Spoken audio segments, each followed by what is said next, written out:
नमस्कार दोस्तों, आज हम आपको भगवान श्री कृष्ण की एक ऐसी कहानी सुनाने जा रहे हैं जो सिखाती है कि असली चमक बाहरी दिखावे में नहीं बल्कि हमारे कर्मों और सच्चे मन में होती है। इस कहानी का नाम है असली चमक का वरदान। तो तैयार हो जाइए, चलिए गोपियों और ग्वालों की उस दुनिया में जहाँ कृष्ण अपने अद्भुत लीलाओं से सभी को जीवन का सही अर्थ दिखाते हैं। आइए जानते हैं इस कथा में कैसे भगवान कृष्ण ने असली चमक का वरदान देकर सबको चौंका दिया। यह कहानी उस समय की है जब भगवान श्री कृष्ण अपने बाल लीलाओं के लिए वृंदावन में प्रसिद्ध थे। उनकी मुरली की मधुर धुन पर न केवल गोपियाँ और ग्वाले बल्कि सभी जीव जंतु भी मंत्र मुग्ध हो जाते थे। एक दिन वृंदावन में एक गाय सोने का व्यापारी आया।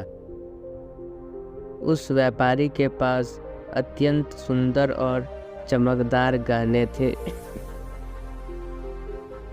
जो गांव के सभी लोगों का ध्यान अपनी ओर खींचते थे। गहनों का चमक इतनी तेज थी कि सभी गोपियां उन्हें पाने का इच्छा करने लगी। गोपियाँ कृष्ण के पास जाकर कहने लगी, कृष्ण, हमें भी ऐसा ही चमकदार आभूषण चाहिए ताकि सब लोग हमारी ओर ध्यान दें और हमें सुंदर समझें।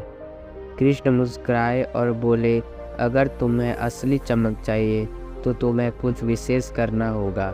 यह चमक दिखावे से नहीं बल्कि आत्मा की गहराई से आती है। गोपियाँ उलझन में थी।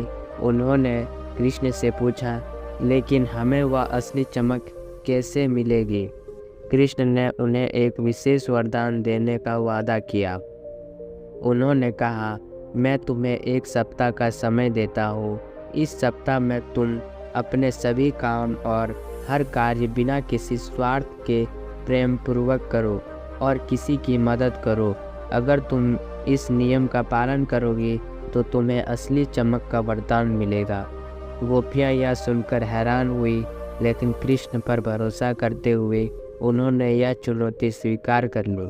वे हर दिन प्रेम पूर्वक सभी का ध्यान रखने लगी, एक दूसरे की मदद करने लगी और बिना किसी स्वार्थ के हर काम करने लगी। धीरे धीरे उनकी आंतरिक खुशी और आत्मविश्वास बढ़ने लगी। 1 सप्ताह बाद कृष्ण ने उन्हें बुलाया और कहा, अब तुम सब नदी के किनारे जाओ और अपने चेहरे को ध्यान से देखो। जब गोपियाँ ने नदी में अपना प्रतिबिंब देखा तो वे हैरान रह गए। उनका चेहरा एक अद्भुत आभा और चमक से दमक रहा था, जो उन सोने के गहने से कई ज़्यादा खूबसूरत थे। कृष्ण ने मुस्कुराते हुए कहा, यही असली चमक का वरदान है। यह चमक बाहरी गहनों से नहीं बल्कि आपके कर्मों और प्रेम से आई है। असली सुंदरता और चमक हमेशा दिल और आत्मा से आती है। गोपियाँ यह सुनकर धन्य हो गई और उन्हें समझ आ गया कि असली सुंदरता किसी बाहरी आभूषण में नहीं बल्कि अपने भीतर की अच्छाई और प्रेम में है। तो दोस्तों, इस कहानी से हमें यह शिक्षा मिलती है कि असली चमक और सुंदरता हमेशा हमारे भीतर ही होती है। बाहरी दिखावे से ज़्यादा महत्वपूर्ण हमारे सच्चे कर्म और प्रेम हैं। अगर आप भी इस बात से सहमत हैं तो वीडियो को लाइक और शेयर करना ना भूलें और हाँ, हमारे चैनल को सब्सक्राइब करें ताकि ऐसी ही और प्रेरणादायक कहानियाँ आप तक पहुँचती रहे। तो मिलते हैं अगली कहानी में, तब तक के लिए जय श्री कृष्ण और धन्यवाद।